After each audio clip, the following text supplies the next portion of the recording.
கர்த்தருக்கு ஸ்தோத்திரம். காலை மன்னா. ஏப்ரல் 13. நீங்கள் சிக்குண்டு தவிக்கிறீர்களா? பார்வோன் சமீபித்து வருகிறபோது இஸ்ரவேல் புத்திரர் தங்கள் கண்களை ஏறெடுத்து பார்த்து எகிப்தியர் தங்களுக்கு பின்னே வருவதைக் கண்டு மிகவும் பயந்தார்கள். அப்பொழுது இஸ்ரவேல் புத்திரர் கர்த்தரை நோக்கி கூப்பிட்டார்கள். யாத்ராகமம் 14:10. உண்மையிலேயே இஸ்ரவேல் புத்திரர் இச்சந்தர்ப்பத்தில் பிசாசுக்கும் ஆழ்ந்த சமுத்திரத்திற்கும் நடுவேதான் இருந்தனர். முன்னோக்கி வெற்றி நடை போடுவதை தடுக்கும் வகையில் கொந்தளிக்கும் சிவந்த சமுத்திரம் அவர்களுக்கு முன்னாக இருந்தது.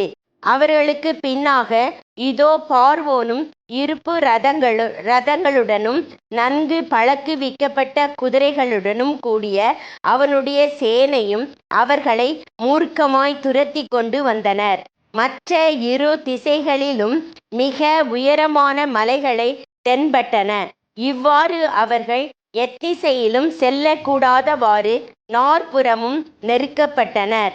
இவ்விதமான இக்கட்டான சூழ்நிலையில் அவர்களுக்கு இருந்த ஒரே ஆறுதல் யாதெனில், அவர்களுக்கு முன்னே தேவதூதனானவரும் மேகஸ்தம்பமும் உண்டு என்ற அறிவேயாகும்.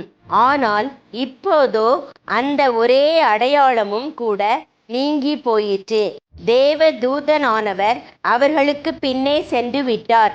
அப்படியே தேவன் தங்களோடு கூட இருக்கிறார் என்பதற்கு அடையாளமாயிருந்த மேகஸ்தம்பமும் அவர்களுக்கு பின்னாக சென்று விட்டது.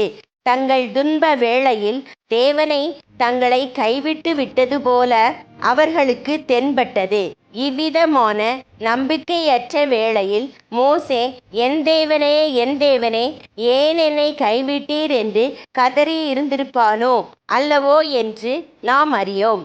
அவன் அப்படி கதறி இருந்தாலும் அதில் ஆச்சரியப்படுகிறதற்கு ஒன்றுமில்லை. பரம கானானை நோக்கி நமது பயணத்தில் நாமும் இவ்விதமான சூழ்நிலையை எதிர்கொள்ளும் சந்தர்ப்பங்கள் உண்டு.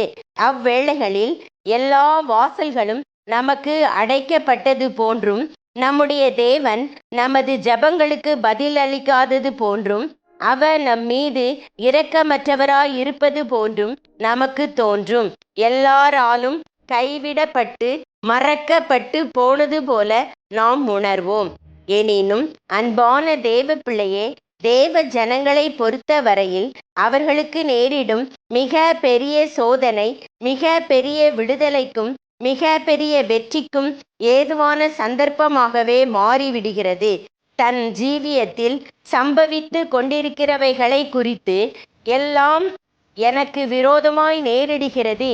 ஆதியாகமம் 42:36 என்று யாக்கோபு ஒரு சந்தர்ப்பத்தில் தன் அறியாமையினால் முறையிட்டது போல, எல்லா காரியங்களும் உமக்கு எதிராய் இருப்பது போல தோன்றினாலும் அவைகள் உண்மையில் உமக்கு சாதகமாகவே இருக்கின்றன.